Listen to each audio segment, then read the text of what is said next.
just stepped me through his 5-step blueprint to unfuck your life. And if you can't take 5 minutes to learn everything Mike's taking 15 years to learn, I've got news for you. You're probably not going to make it. What are we going to learn today, Mike? Number 1, mindset. The second one, dating and relationships. Number 3, environment. Number 4, productivity. And the 5th one, health and fitness. Mindset.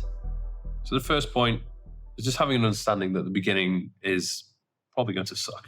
Yeah. It's not going to be easy. And I mean, with any business venture or company that you start, it probably will never be easy, but at least further down the line, you've got more experience and you've got the resources where you can hire staff and they can take care of a lot of things that you don't necessarily need to be doing, or they're better at just doing anyway. But with whatever venture you choose to pursue, the beginning is always going to suck. Like for me, I remember when I first started being a personal trainer, I thought people were going to queue up and want to work with me because I had a 6-pack. I was like, right, I'm a personal trainer now.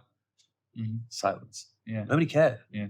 I was like, fuck, this is hard. Like I have to go and talk to people. I have to try and sell myself. I have to be a better coach. I wasn't making much money to begin with, but put effort into it, gain experience. And then over time I was like fully booked. The successful people never quit. They just keep going. And then I think it's something you need to do to begin with, especially when it comes to creating content. Just get used to creating content because you just get better at that craft. And eventually over time, if you've been consistent with it, then you start to build a bit of an audience. But you're never going to get, your first piece of work or content is never going to be your best. I think learning to enjoy sucking at something is actually a really interesting one. Like my friend who plays golf, when he first started playing golf, he sucked at it and now he's good at it. But you kind of need to embrace being bad at something. There's something really interesting about that, building yourself through the pain of being bad at something and getting good at it. Yeah. Embracing failure. Yeah, basically, yeah. It's another way of putting it. So just get used to failing and don't see it as being a bad thing. Just see it as an opportunity to learn from something that didn't work out or go to plan. It's obviously going to help if you can actually observe and look at the failures that other people have made, because then that saves you from making that same mistake. But ultimately, it doesn't matter how many successful people you observe, you will make some mistakes of your own, but it's a part of life. 100%, you only really learn from failure. Success doesn't really teach you much because unfortunately, you think you're brilliant if you're successful and that's it. But failure really teaches you stuff. I wouldn't be successful today if I hadn't failed. Next point is listening to motivating people. So I think you could be the type of person that has already an amazing mindset and you don't necessarily need to listen to other people to motivate you because you motivate yourself. But I think a lot of people need a bit of a kick up the arse from somebody who speaks very inspiringly and just gets you going. And I've noticed that this has helped me sometimes. So particularly if you're the type of person that lives alone, it can be eerily quiet sometimes when you live by yourself and you can feel quite lonely. So I always have a podcast playing in the background because it's just nice to hear interesting people having a conversation in the back. And I can't fully lock into the conversation, but I am picking up things here and there. Yeah. But if we look at people, for example, like David Goggins, like you go listen to a David Goggins podcast, you're going to be fired up, especially you, like you start your fitness journey. That exact thing happened the other day. I was like, yes, I'm going to run. I'm going to push through the pain. I'm going to do it. Yeah. The last one I listened to was when he went on the Huberman podcast. I think it was the start of last year. So the start of 2024. I mean, that was an amazing way to get fired up for the new year. Unfortunately, that motivation doesn't stay with you. It kind of trickles off a little bit. But I will go back and listen to these people that get me fired up, particularly when I'm struggling. Self-motivation is something I wish people would work on a little bit more. Like you could actually say it in your own head. I'm capable of this. I can do it. Tell yourself, motivate yourself. Well, that brings me on to the next point very nicely, which is positive thoughts only. And I think that's one of the reasons why people don't pursue their dream. They don't take the risk because automatically they just think of, they think about all the bad things that could happen instead of, well, what are all the good things that could happen? Of course, you have to tread with caution and maybe prepare for things not going to plan. But ultimately, you want to constantly fill your head with positivity. And when things don't go to plan, it doesn't work out, maybe your relationship ends, maybe you lose a bit of money, just say, well, I'll make it back. I'll find somebody else. Or, it happened for a reason. I learned from this mistake. This chapter ends. I start a new chapter.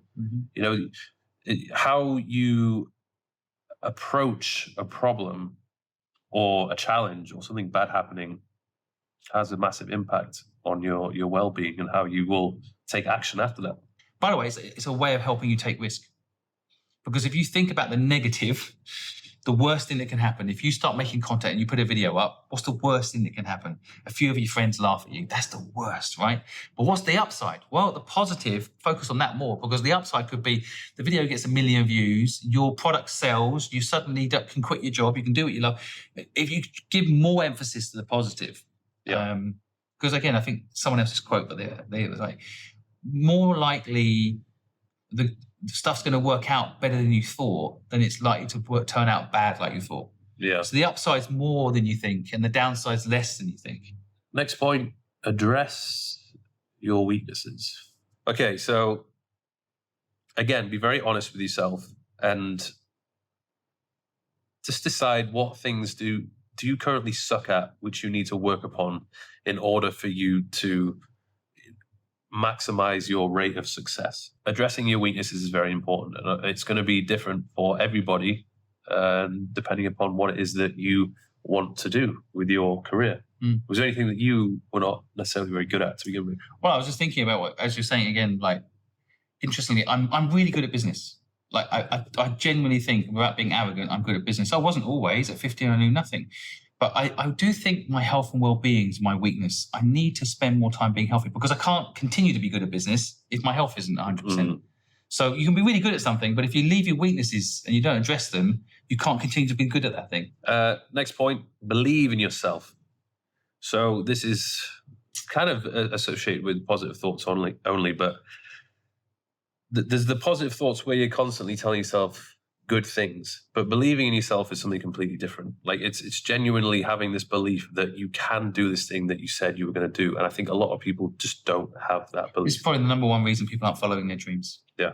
When I meet people, they don't believe it's possible. They don't believe that they can do it. Like this lady who wants to sing doesn't sing. She's a good singer.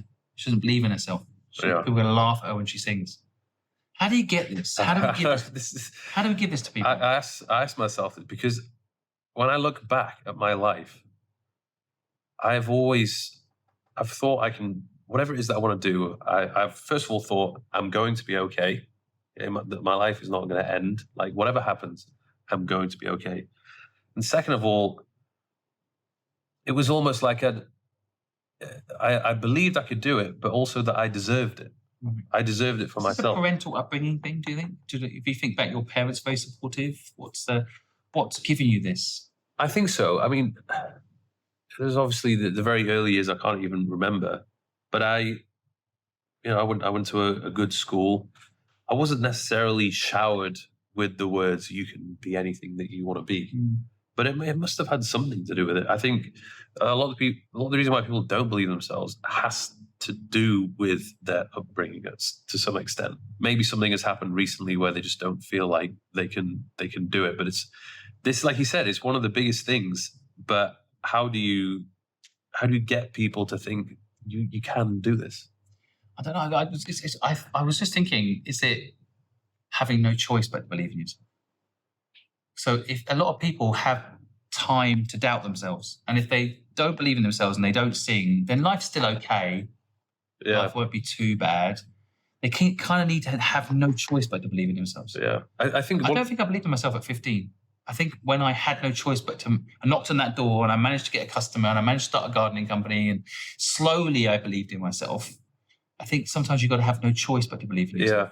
Yeah, I think once you realize that the thing that you might be the most obsessed with, when you can turn that into a reality, you start to think, hey, hang on a second, if I actually become obsessed enough with this thing I want to do, I might actually be able to do it. So I think an example for me is like I really wanted to be in shape, in great physical condition.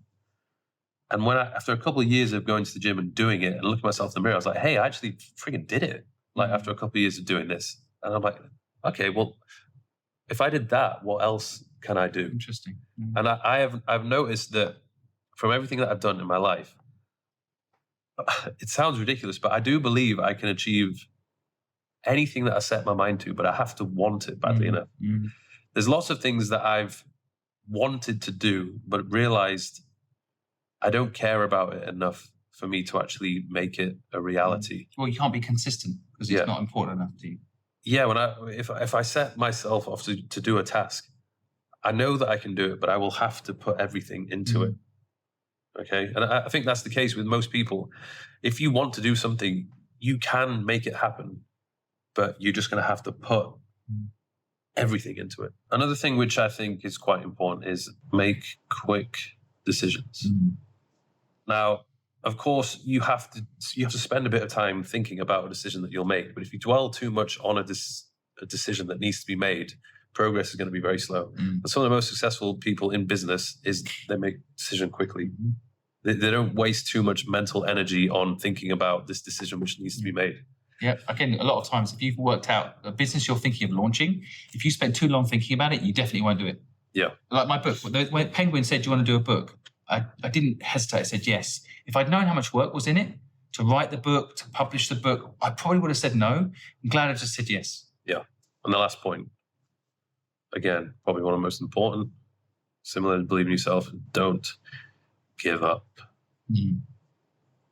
Too many people give up too early on. I think if you just persevere, work a little bit harder and smarter, it will succeed to some extent. Now, the only problem with this is maybe you might be pursuing a business that is, maybe it's just not a good business. Maybe it was doomed from the beginning. And I think sometimes you just need to call it a day if something is not working out, that's the most difficult thing to decide, because maybe it would work if you just had some better strategies in place. There's a part of me that admires some of the YouTubers that just give up. There's a part of me that admires that because it's not working for them anymore and they're not doing it anymore. That's hard to give up that sort of stuff. Yeah. But there's part of this, I think, is there was a guy I know in Hong Kong. He's a very successful banker. And he decided he wanted to open up a cupcake brand, which sounds strange, but that's what he wanted to do. So he started it, and it was really hard. It wasn't the glamorous business he thought it was going to be, like having his big brand all over the world. It was work. Had to bake the cupcakes and hire people to do it. Anyway, long story short, he gave up the business and went back to the banking job. The problem was he had a plan B he could go back to. Yeah. Sometimes if you've got no choice, like my gardening company, my first few businesses, I really had no choice but to push them right to the end. I had no choice but to not give up. Yes, like failure is not an option. Yeah, if you give yourself options, if you say, right, well, I can always get that job back, and that job, I can go back. Giving up when it's easy is a big mistake. Yeah. But giving up when it's hard is probably quite a smart thing to do. Dating and relationships. So the first point I would say is whenever you are building a business or you're going through this big rapid change in your life where you're pursuing this dream of yours, the harsh reality is, in my opinion, is that it needs to be the priority. Yes. You have this thing in life where it's all about balance. You're trying to balance everything. Like balance. It's not, yeah. Pick which balance is, right? Yeah. Pick which one. Yeah. It's very difficult to balance everything simultaneously throughout your life. Some things will need to take a hit whilst you're prioritize on building other things. So prioritize your career. I don't want other things you're going to write, so I don't want to interrupt in case you're going to mention this. But like for me, it's like I dated someone who was my business partner. Yeah. I merged the two. I wouldn't be. I've been married 23 years. I wouldn't be with my wife today if we hadn't been business partners. Yeah. Because I prioritize work. Yeah. That's it. I wanted to build something, and if she wasn't sitting in the office with me building it too, I would have probably dated her. It's difficult because some relationships will take more work and effort and time than others, but the reality is, if you want a successful relationship, it just requires your investment to make it work, particularly as that relationship progresses over time. So just understand that if you are really trying to focus on building your dream, building your career, which is what I was doing when I started my journey with social media, I didn't really have time for a relationship. Yeah. You can be very upfront about it, and then the relationship can be good. Because I told my wife, my girlfriend at the time, well, work is the number one for me. Mm-hmm. So if they then accept that, because otherwise you're going to be like, you're going to be working at 8 p.m. on a Friday and be like, where are you? We were having dinner together. Don't you love me? And it's caused you pain. Exactly. Next point, fix yourself first. Now, what I mean by that is fix your relationship with yourself first. Okay, so I mean, maybe when you're starting your dream, you have a good relationship with yourself. Most people don't. Most people, realistically, if you look in the mirror, they probably hate themselves. They don't like the way they look. They don't like the skill sets they have. They don't like where they are in their life, the fact they have like no money. You need to be in a position where you love yourself and admire yourself before you can start building relationships with other people or trying to pursue your career. Okay, for me, I remember I would look in the mirror. I liked the way I looked because I've always been going to the gym. I've been active, but I didn't like the fact that I wasn't very confident. I didn't like that I was quite shy. I didn't like that I didn't like to speak on camera. So these things I needed to fix first in order to actually like the person that I was. So then I could continue to do everything that I was supposed to do. Did you make a list of all the things that you weren't happy with? When people are listening to this, how are they going to identify what to fix? Because they don't know what they don't know, maybe, right? How did you identify? I think I realized there was situations I was very uncomfortable in. And that was just down to my own self-confidence. I just needed to become more confident in myself. It's interesting because sometimes if someone's not confident, you might think that's just who you are. Yeah. You're not good on camera, for example. Alex Hormozy talked about this in the blueprint I did with him. It's like, no, you can train yourself. Yeah. Whatever your weaknesses can be fixed. Yeah. You just need to work on it. It's just a repetition thing again. Yeah. So good point. Fix yourself. Next thing you need to do is ask yourself if you're going to be better off being single or in a relationship. Now, what I mean by that is the relationship you're in, because a lot of the people, probably half the people who are watching this, they're in a relationship. You need to ask yourself, is the person that you're with the right person to be with when it comes to you pursuing your dream and growing in your career? Because if you are with somebody who is not going to be understanding of what your mission is, what you're doing, the fact that you will be investing a lot of your time and effort into doing this, then it's just going to come with a lot of headache, right? You need to be with someone who is going to support you. And ideally, from my experience, you need to be with somebody who has their own thing going on as well. Because I've been in a couple of relationships before where they don't really do a whole lot. Maybe they just do a little bit on social media. And they just sit around the house or wait for me to be finished with what I'm doing. And they're like, oh, Mike, come on. Stereotypical Dubai lady. Yeah, exactly. Like just influencer girl. All they have to do is post a couple of pictures and they make money. You want them to be busy too, ideally, and have their own thing going on. Yes, because I cannot be in a position where I'm constantly entertaining you. It's just not going to work. But just understand, don't worry if like you make the decision or you are single. Maybe you are single for some time because you're prioritizing your career. The relationships will come. Yeah, I do think. I mean, I remember going back to myself at 19. I did actually tell my girlfriend at the time, I want to travel. I want to do this. She didn't listen. She had what she wanted to do. So if you can say what you want, maybe you can change. Yeah, you can evolve. She either travels with me or she stays. If she comes with me, then it's okay. We could have made it work. But she didn't want to do that. I think you have to set the rules out about what you want. Yeah, and be selfish when you're young. I think. Yeah, it brings us on to the next point, which is it's okay to be selfish. It is. Especially when you're young and you don't have kids. Yeah. I can't be selfish now because I've got a kid. Yeah. I have to prioritize him. But yeah, I think I think one thing which I noticed when I was younger is I would try to people please too much. So I wouldn't try, it was just something I did. I would focus more on making other people happy and helping them with their pursuits, whatever it might be. And it actually got to the point where I was so nice that people would see that and they would take advantage of it. And it was coming at a cost to me because I didn't have the time or the energy to actually focus on the things which I needed to do in order to get my life in order. So I think it's seen as bad to be selfish, but understand that if you take care of yourself first, you sort everything out, then you can be in a position to serve others.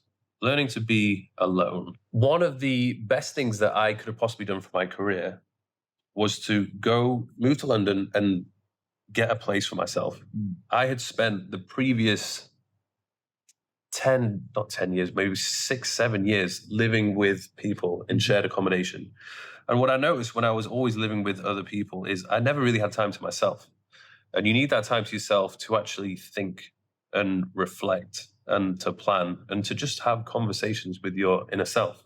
And a lot of people don't do this. I know some people who are in relationships, they're just always together, or they're afraid of not being with their partner or with their friends because they don't like the sensation of being alone. And usually that's the case because they're not happy with themselves. No self-reflection. Or they're scared to even face themselves. Yeah, that usually tends to be the thing. So I have a friend who was like this. He's like 30 years old. He couldn't handle being by himself.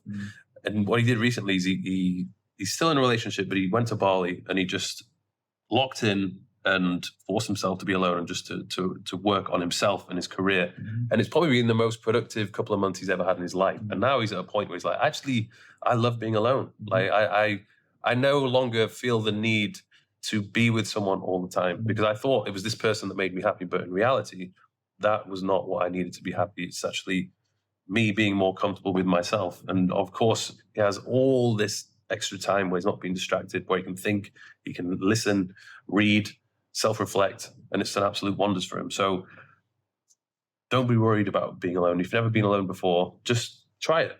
Moving on from that, I would say that it's important to make time for dating and relationships. Now, this was just from my experience. Okay, so when I moved to London and I was living by myself, it was great for work and productivity, but I isolated myself too much and I didn't allocate any time for this.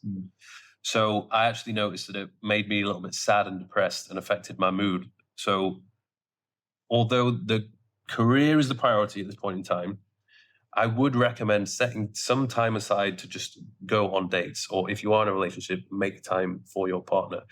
But ideally do it in a constructive manner, okay? So don't go get fucked up with your partner and drink a load. That's probably not going to be very productive, but do something Go to the gym together in the morning, for yeah. example. Well, yeah. So definitely make time for it, but just understand that at this point in time, there's not going to be a huge amount of time which you can allocate to it, but later on you can. Next point is be honest and upfront. If you are meeting somebody for the first time, or if you are in a long-term relationship, just sit down and talk to them and say, hey, look, I am embarking on this new venture of mine. It's going to be very demanding, mentally and physically, and I'm going to have to prioritize it at this point in time. So our relationship might suffer a little bit. There may be less time that I can give to you, but don't worry, because when this all works out in a couple of years' time, because it is going to work out, I will be able to spend more time with you and be able to go on all these amazing trips and travel the world and so on. So, and the same thing with dating. I think just say, if you are on a first date, just tell them what your life is like. I've done this before. I'm like, my life is pretty crazy at the moment. Like, I'm traveling all around the world. I have all these things going on in my career, my podcast, my YouTube channel, my fitness app, like all these things. Like, I'm a busy guy. So I would like you to understand that before we take this further. Last point for the guys who are listening, don't spend all your time and energy chasing women. Use that time and energy to chase your dreams. Ironically, they'd be more interested in you if you're chasing your dreams anyway. Yeah. Yeah. It's ridiculous. Like, I've noticed that the more I've been focused on my career and working hard, being that guy who's on a mission, who knows where he's going and what he's doing, they notice that and they are attracted to that. Yeah. And as particularly the past few years, as my career has elevated, my social status has elevated, financially things have been much better. You're flexing now, aren't you? You're flexing. Yeah. Women just keep coming at you. It must be hard for you, mate. It must be hard. We're all feeling sorry for him right now, aren't we? But I think it's absolutely true. It's like in the investment world, it's another parallel. It's like if you want to raise money for your business, you know what you need to do? Not go ask people for money. You want to build a business that people come to you and say, I want to invest. Yeah. It's business and this stuff is so, entwined, because it's like, if you want the perfect partner in life, then build the life you love and they'll be attracted to that. Yeah. Environment. What do we need to know? You need to ask yourself, where is the action and the opportunity? Where did you grow up? I grew up in a small town in England called Sydney. Okay. Was there a lot of action and opportunity there? But I didn't know what I didn't know. I thought, because I lived just outside the town centre, so I thought the action was a town centre. Yeah. Turns out there was no action there either, but I thought, because it was busier than, there's a little village next to Sydney, it's called Little Paxton. So that was quiet. And then the town centre compared was the action. Now I realise, no. Yeah. That was not what the action was. But you don't know what you don't know, right? Exactly. So I feel like in today's world, you can do quite well. Just, you can build a business and a social media following just being in your bedroom. But if you want to continue to elevate your career, networking opportunities, and meet interesting people and be inspired, you need to go to where things are happening. And that's exactly what I did. I came here. Now, it's not to say that everybody should move to Dubai. There's many places where you could move to where there's more action and opportunity. Again, it depends on what you want to do. So for example, people don't realize maybe Mark Zuckerberg's Facebook would never have made it. It would be not exist today if he hadn't moved to San Francisco. He moved to San Francisco because the action for fundraising for tech companies is in San Francisco. So that business wouldn't exist today if he hadn't gone where the action is. So you have to identify for you, where is the action? And he could have probably tried to raise capital remotely, but there's no substitute for actually being there in person meeting people and then being introduced to... I moved to Hong Kong, by the way, in 1997. That's where the action was. There was a whole slew of opportunities because it was happening. In 1997, Hong Kong was happening. And so, China just taken over Hong Kong. It was investing in the city. It was all happening. People don't do it. They don't think about this. You need to ask yourself, should you relocate? It's a really hard thing for people to do. This was, I don't mind taking risks. I don't mind, I guess it's something to do with self-belief. I've just thought, wherever I go, I'm going to be okay. So born and bred in Leeds, was there until 18, went to Newcastle University, ended up building quite a good relationship with a lot of people there, decided to stay in Newcastle for longer. But it got to the point, I'd open a gym. I realized there's not actually a huge amount happening here. London seemed to be the place where more opportunity was available for me. So I moved to London. And then after a couple of years of being in London, I was like, of course, London is still a lot of place for opportunity. But for me, I wanted to be somewhere different. And that's... Well, you wanted sun, right? That side. That's another interesting thing to think about. What's good for your body? It's an interesting thing for people to think about. So I think that there's two ways of doing it. You could either relocate and position yourself to where the action is. So one of the reasons why I chose Dubai is because there's so many people coming in and out. It's like, there's so many people I can meet, throughout the year. Or you could be the person where you don't necessarily have a base. You could stay, leave all your possessions at your family house or whatever it might be. But you're the person who goes and does all the traveling. So you're like a digital nomad constantly traveling around the world. I've got a base in England. I've got a home in England, but I kind of travel all over now. This one is, I don't know if this is going to be the most sound advice, but this is what is important for me. And that is invest in where you live. Okay. So the apartment or house, whatever it might be, especially people who come here, they take a look around this apartment. They're like, oh my God, this must be an absolute fortune. And it certainly is not cheap. But when I wake up every single day and I see this view, it's inspiring. I absolutely love it. And it puts me in the right frame of mind for me to operate at my very best. And even just for doing this podcast, even when guests come, it's like it's a nice environment for them to do. You've doubled up because you can make this your home and where you work. Again, don't separate work and life. That's what I tell people all the time. So you can use it for the business as well. This is something which I did when I moved from Newcastle to London. I was not making much money at all, but I knew I wanted to create a lot of content in my apartment. So I needed to have a semi-presentable apartment. And for those people who watch my old school videos, you'll notice that I had the white kitchen and white living room. It was like quite a nice setup, which I needed. And I needed to be by myself in order to film without any interruptions. But at the time I couldn't afford it. So I took a huge risk and said, look, okay, I know this is going to cost this much, but I'm going to make it work. And it almost forced me to work my ass off because I was in a position of desperation where it's like, you have to earn this amount of money. Otherwise, you're going to get kicked out of the house, basically. It makes you have no choice but to make the money. So productivity, so this is operating at your best and get things done, not wasting your time. So first of all, you need to understand yourself, okay? Just have an honest conversation with you and be like, look, what do I suck at? What am I good at? What am I wasting my time doing? What time of the day do I function at my best? When do I struggle? So me personally, I find as though first thing in the morning or the first third of the day, I have a higher chance of me doing difficult things or doing the things I don't want to do. All right. If I leave those things and try and do them in the evening, it's just not going to get done because my brain is not wired that way to do it. But some people are the opposite way. Are people morning people or are they evening people? I have to get up and go to the gym in the morning. If I don't do it, which I don't do it enough, but I didn't do the gym this morning. Will I do it this evening? Probably not because I feel full or I get hungry or what, like one of those two.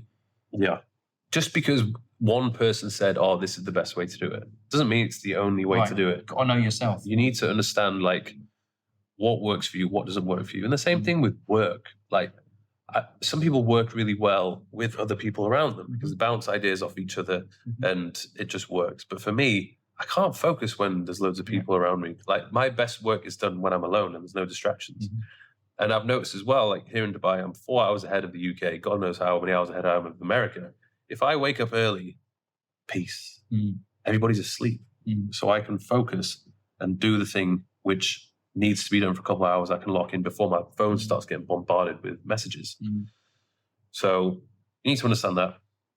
I would realistically ask yourself, how are you spending your time? I think if you actually realistically looked at a list or a chart of what you're spending your time doing, it would be pretty alarming, I think. Well, people get that with the amount of time they're scrolling on social media.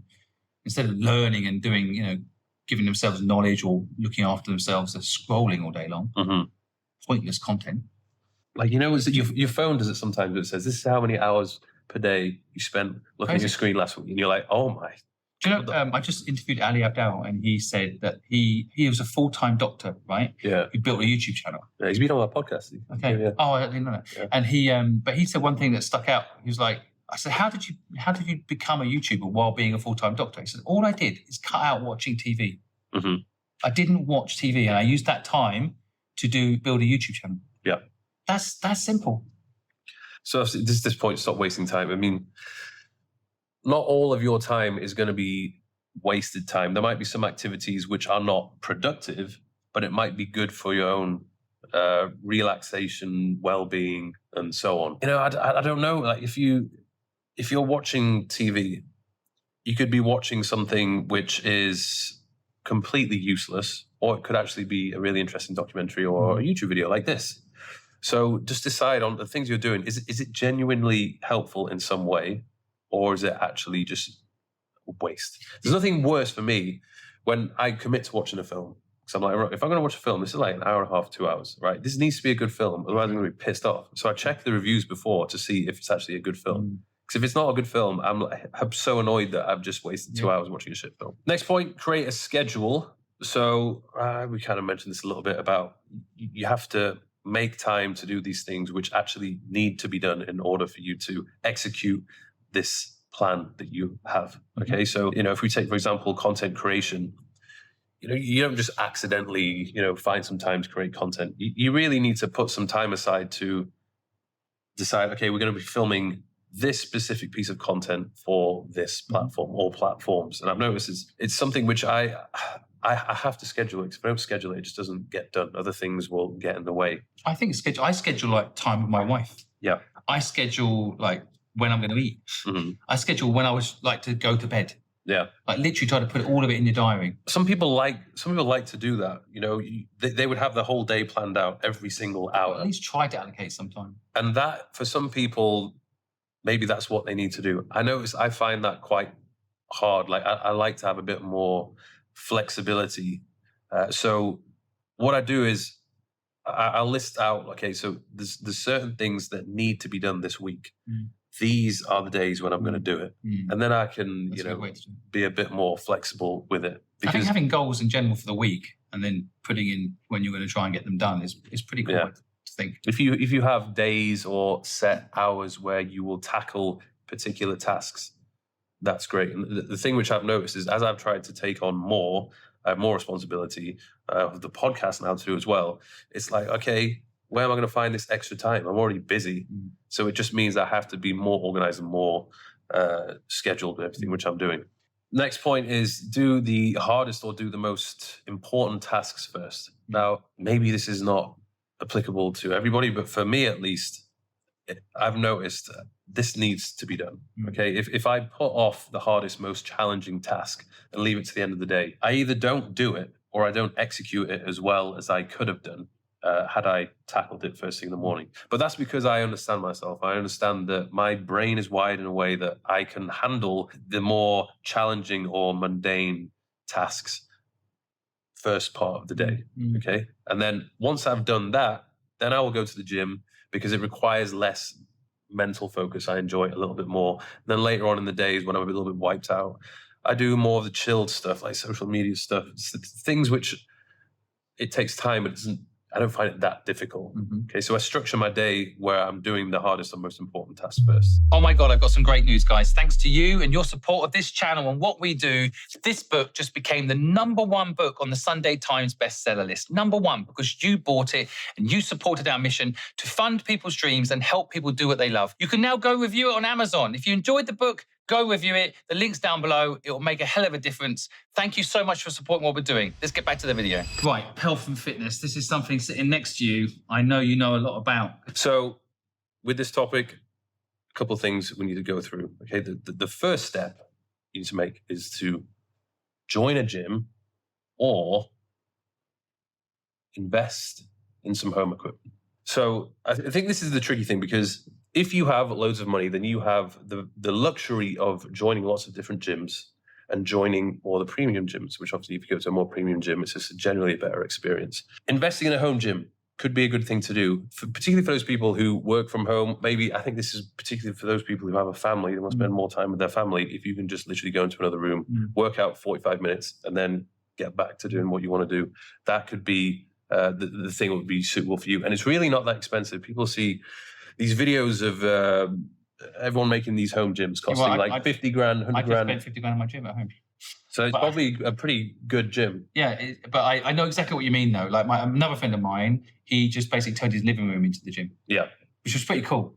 I mean, he got a divorce, so he wanted to get back into shape. But he turned his living room into the gym. Yeah. And he just bought secondhand equipment. I think the whole thing cost him $2 grand.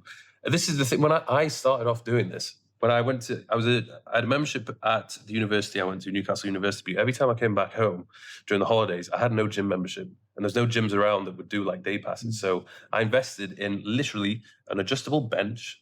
It goes up and down, adjustable dumbbells that would go from literally, 1 kilogram all the way up to 40 kilograms, and a chin-up bar. That was it. That is enough to cover all the bases and to train all the muscle groups. Okay, so you just need to ask yourself, which one is going to be more suitable for you? If you live in a place where the gym is miles away, like literally it takes you an hour to go to the gym, probably not the most efficient use of time if you have to go there every single day and back. Probably having a home gym is going to be more suitable, right? So that's just step one. If you don't have either, you've got to invest in yourself, basically. If you don't invest in yourself, you can't move forward. Yeah. So people don't invest in themselves. It's crazy to me. They'll buy crappy meme coins and they do all these weird things, and they won't spend money on themselves. Yeah. Next thing is removing temptation. Okay, so by temptation, I mean all the crap that you have in the cupboards you have. You look around my kitchen, it's extremely boring. There's just a lack of anything interesting, and it's designed that way on purpose, because there are times, even with me, I'm very disciplined, but my willpower will go down from time to time, particularly if I've not slept well or if I am dieting, whatever it might be, I'm stressed out. I will go to the naughty food if it is there, but if it's not there, then it's more of an obstacle to get to it. I think if I did have a family and a partner, whatever it might be, if they want to have their naughty snacks, whatever it might be, I say to them, please store it somewhere where I don't know where the hell it is. I don't want to know where that naughty cupboard is, right? Or if you are... I laugh because my wife actually hid chocolate in the house and I found it, but I know what you mean. Yeah, I would have to do that. Or I would have to replace these snacks with healthier snacks. Yeah, I think it's really good advice. I mean, maybe getting your partner to join you on the journey is a big part of it. Just get rid of it, because if it's easily accessible, then it's a problem. Yeah. Next point is to prioritize consuming nutrient-dense whole foods. Okay. And what are they? Because a lot of people listening to that might not know what that actually is. So a whole food is basically something which is in its natural state, that hasn't undergone a lot of processing. The easiest way to know whether something's a whole food or not is just look at the ingredient label. If it's like one thing, i.e. chicken, it should just be chicken. If you look at something that's heavily processed, it will have an ingredient list which is extremely extensive and probably has a load of words and things in there that you can't even pronounce properly. That's usually a sign to stay away from it, because it's full of garbage and it's not good for your health. Nutrient dense, basically packed full of micronutrients. So these things could be vegetables, fruits, leafy greens, complex carbohydrates, things like that. Okay. Understanding the basics of the macronutrients of what's in the food and the tracking. Okay. So for me, I think one of the biggest leaps that I made in terms of my understanding of nutrition and my physique was actually just doing some basic research into what is actually in the food. Okay, so how many grams of protein is in, like 200 grams of chicken? One of the best things that comes from doing something like this is you can look at a plate of food and you can reasonably guess with pretty high degree of accuracy of how many calories is in it, how much protein is in it, the carbs and the fats. A lot of people are put off by this because they think that, if I'm tracking calories and meal prepping, I have to do this for the rest of my life. No, it's just a short-term process where you're learning about what is in different types of foods. And then off that, you can then reasonably guess what's in foods. Coming on from the topic of macros, I think don't get overwhelmed of trying to count everything and being obsessed with everything, because it can be a little bit overwhelming. I think to begin with, just have a basic understanding of how many calories you're consuming per day and protein. Most people underconsume protein, and protein is the building block to actually putting on muscle mass, staying satiated, rebuilding cells, everything like that. So if you were to worry about anything, just worry about these two things. Don't be too concerned about your carbs and your fats, because ultimately I've been there, I've done that. I've tried high carb diet, I've tried low carb diet with the high fats, and I kind of look the same. It's usually just down to personal preference. So make these two the priority. Thanks for sharing all your knowledge. No worries. Hope that was helpful for everybody. We're off to have some chicken now. We'll see you later. I keep meeting people who feel stuck. They're tired, not because they're lazy, but because nothing feels meaningful. They overthink everything and still don't know what they want. They bounce from one thing to the next, hoping that this one will finally feel right. And deep down, they start believing there's something wrong with them. I've seen this over and over, and I know what's missing. On May 14th, I'm doing something I've never done before. I'm hosting a free live session where I'm going to teach you what that missing link is and how to finally have all the essential pieces to start building the life you've always dreamed of. I'm not selling you anything. I don't want anything in return. I just want you to have free mentorship. I want you to have the help you need. And if you show up, I promise you, I'll show up for you. It's not motivation, it's not hype. It's the one thing that finally made life make sense for me and the thousands of others I know that are building something they love. If you ever felt you're missing something, this is for you. Join me live.